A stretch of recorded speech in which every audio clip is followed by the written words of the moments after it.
ada kejadian yang menjadikan, tapi kejadian sudah diprediksi oleh Rasulullah Shallallahu Alaihi Wasallam dan sudah diperingatkan juga oleh Sayyidina Ibnu Abbas, Abdullah bin Abbas radhiyallahu taala anhuma, tentang peristiwa wafatnya atau syahidnya cucu kesayangan Rasulullah, Sayyidina Husain bin Ali bin Abi Thalib dan ibunya Fatimah binti Rasulullah sallallahu alaihi wasallam. Itu yang dikatakan dipotong lehernya di tanah merah atau disebut dengan bahasa sekarang Karbala. Perayaan Karbala atau yang biasa dikerjakan di hari 10 Asyura oleh beberapa faham dari kalangan Syiah, ini yang bukan ingin kita bahas. Kita nggak ada seperti itu, tetapi kalau ditanya kenapa umat Islam sebagian atau orang-orang ahli thariqah, apa itu thariqah? Thariqah itu cara wirid kita dekat kepada Allah. Cara jalan mendekatkan diri kepada Allah itu namanya thariqah. Thariqah itu ada syekh mursyid thariqah, guru yang mengajarkan kita thariqat atau tarekat, orang Indonesia nyebutnya, untuk amalan, bacaan, zikir. Dan terkadang syekh thariqah, bukan terkadang, semua sanad keilmuannya mursyid thariqah semuanya pasti bersanad kepada keluarga Rasulullah SAW. Itu sudah dipastikan dan tidak akan pernah keluar dari sanadnya keluarga besar Nabi Muhammad SAW. Dari thariqah Syekh Abdul Qadir Al-Jailani, thariqah Nahsyabandiyah, thariqah apa lagi yang kita paham? Qadiriyah, thariqah apa lagi? Lebih dari 30 thariqat di Indonesia ada guru mursyidnya Abah Lutfi bin Yahya yang megang thariqahnya semua. Thariqah Bani Alawi atau Ba'alawi itu semuanya memiliki sanad sampai kepada anak cucunya Rasulullah, bagaimana Rasulullah mengajarkan zikir dan wirid kepada anak cucunya. Maka ulama thariqah semuanya menjadikan 10 Asyura ini hari bersedih. Bersedih kenapa? Karena wafat cucu kesayangannya Rasulullah SAW. Dan memang dikatakan dalam hadis juga disebutkan, man adza ahlu baiti faqad adzani. Barang siapa yang menyakiti keluargaku, maka sungguh dia telah menyakiti aku, kata Rasulullah. Siapa yang berani menyakiti keluarganya Rasulullah berarti berani menyakiti Rasulullah. Siapa yang berani membuat sedih keluarganya Rasulullah, dia berani membuat sedih Rasulullah SAW. Maka Sayyidina Husain, cucu kesayangannya yang sholatnya Nabi Muhammad, kalau lagi sholat tiba-tiba Sayyidina Husain naik di atas badannya Rasulullah lagi sujud, terus Rasulullah perpanjang sujudnya. Begitu perpanjang sujudnya, sahabat ini ada yang ngelihat Sayyidina Anas bin Malik ini khidmah di rumahnya Rasulullah puluhan tahun.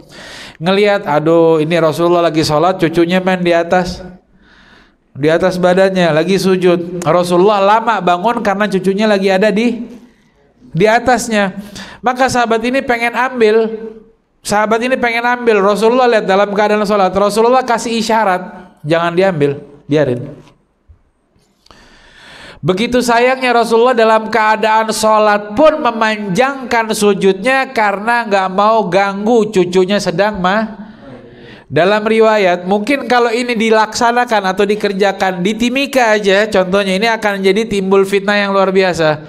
Tapi pernah dilakukan sama Rasulullah. Sedang khutbah Jumat, tiba-tiba Rasulullah turun dari mimbar, ambil cucunya digendong ke atas. Ada nggak yang pernah lakukan khutbah Jumat di situ begini? Kalau ada, Ustadz sesat. Baru Ustadz bagaimana khutbah dipotong cuma ngambil gendong cucu ini. Rasulullah orang yang mengajarkan Islam pertama kali melakukan itu semuanya. Dan Rasulullah berapa kali menciumi anaknya ini, cucunya, inna ibni hadza sayyid. Anakku ini, kata Rasulullah, cucunya maksudnya ini pemimpin, kata Rasulullah. Diciumi berkali-kali wajahnya. Dalam sehari Siti Aisyah mengatakan Rasulullah per hari cium saya itu lebih dari 20 kali. Sallallahu alaihi Muhammad. Siapa yang mau ngomong romantis yang lebih romantis dari Nabi Muhammad SAW? Cium istrinya sehari lebih dari 20. Hitung-hitunganlah sama kita. Sallallahu alaihi Muhammad. Romantisnya bagaimana? Kita belajar romantis, kalau belajar dari sinetron sama film India wajar, kacau balau. Romantisnya musim-musiman doang. Kalau ada angin, hujan, lapangan luas, baru kita romantis, nyanyi sama joget. Kalau Nabi Muhammad belajar romantis dari Rasulullah, setiap saat dimanapun menjadi romantis untuk Nabi Muhammad Sallallahu Alaihi Wasallam. Belajar dari Nabi Muhammad SAW. Cucunya pun sering diciumin, kata Siti Aisyah. Saya banyak dicium, tapi kalau ngeliat Husain, banyakkan Husain yang dicium sama Rasulullah SAW. Maka ulama menjadikan ini hari-hari sedih, hari kayak takziah, atau butuhnya kita takziah dengan wafatnya Imam Husain, wafatnya Sayyidina Husain, karena wafat dalam keadaan dipenggal dan ditancapkan kepalanya di ujung tombak, dibawa keliling-keliling, orang tidak tahu banyak wajahnya Imam Husain, karena zaman dulu nggak ada baleho, nggak ada Facebook, nggak ada WA, nggak bisa taruh fotonya orang. Dibawa sampai ke Basrah, dilihat ini akibatnya orang yang menentang pemerintahan. Ini akibatnya orang yang khawarij, orang keluar dari aturan parlemen atau pemerintah. Ditombak, digiling-giling, dan bukan cuma Imam Husain, banyak cucunya Rasulullah di hari itu yang wafat dipenggal. Sebagai pelajaran, kalau anak cucunya Rasulullah itu tidak pernah ada rasa takut untuk pisah kepala sama badannya sama sekali, karena kakeknya sudah mengajarkan seperti itu.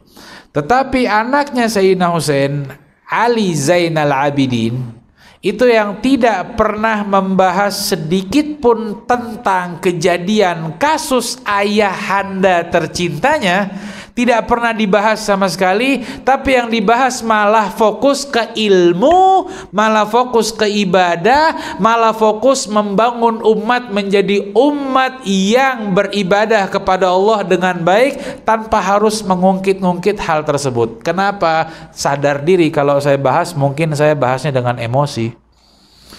Sadar diri kalau saya bahas, mungkin membahasnya jadi hal yang mengajak orang lebih kepada emosi, bukan lagi mengajak orang kepada membangun ke hal yang baik. Ulama tariqah menjadikan 10 Asyura, 10 Muharram atau hari Asyura, hari bersedih, tidak menganjurkan untuk melakukan hal aktivitas yang berbahagia, tapi boleh beraktivitas yang membawa kita dekat kepada Allah, seperti buka puasa bersama, seperti hari berbagi. Makanya di kalangan Syekh tariqah itu dijadikan 10 Muharram atau hari Asyura itu dengan hari Ayyamul Qismah, waktunya berbagi. Anak-anak kecil yang ada di sekitar rumah itu senang ketika datangnya 10 Muharram. Dia bagi halwa atau permen, dikasih coklat, dikasih jajanan, dikasih uang jajan, dan juga anak-anak yatimnya dibahagiakan di tanggal 10 Muharram tersebut, karena tujuannya Allah berikan banyak kemuliaan dan juga batasan tidak berlebihan untuk melaksanakannya, karena di hari tersebut juga wafatnya Sayyidina Husain bin Ali bin Abi Thalib. Tetapi di hari wafatnya Sayyidina Husain, ulama saat ini pun mengatakan kira-kira yang lebih sedih wafatnya Sayyidina Husain atau wafat ayahnya Ali bin Abi Thalib di hadapan Rasulullah. Terus kira-kira yang lebih sedihnya lagi wafatnya Sayyidina Ali bin Abi Thalib ini di tanggal 17 Ramadan, dalam keadaan juga yang sama. Siapa yang pembunuhnya? Seorang penghafal Al-Qur'an. Yang bunuh anak menantu Rasulullah sallallahu alaihi wasallam, ayah cucunya Rasulullah sallallahu alaihi wasallam, yang bunuh penghafal Al-Qur'an, Abdurrahman bin Muljam, Abdurrahman bin Auf. Abdurrahman bin Auf sahabatnya Rasulullah yang luar biasa itu. Abdurrahman bin Muljam itu yang bunuh Sayyidina Ali bin Abi Thalib. Dan kalau seandainya Rasulullah wafat, mana yang lebih sedih? Wafatnya Sayyidina Husain sudah dikabarkan oleh Rasulullah SAW. Dan Abdullah bin Abbas, orang yang paling mengerti tentang ta'wil Al-Quran, yang didoakan sama Rasulullah, ini yang paling ngerti ta'wil Quran, yang paling mengerti ta'wil hadis, yang paling mengerti ta'wil mimpi, ini Abdullah bin Abbas. Abdullah bin Abbas ketika ngelihat Sayyidina Husain pengen keluar dari kota Madinah menuju ke tempatnya Yazid bin Muawiyah, itu sudah diperingatkan, ente jangan keluar, karena kalau ente keluar ente akan habis. Orang yang paling paham tentang hadisnya Nabi Muhammad. Dan singkat cerita pun Sayyidina Husain keluar bukan karena tidak mendengar nasihat.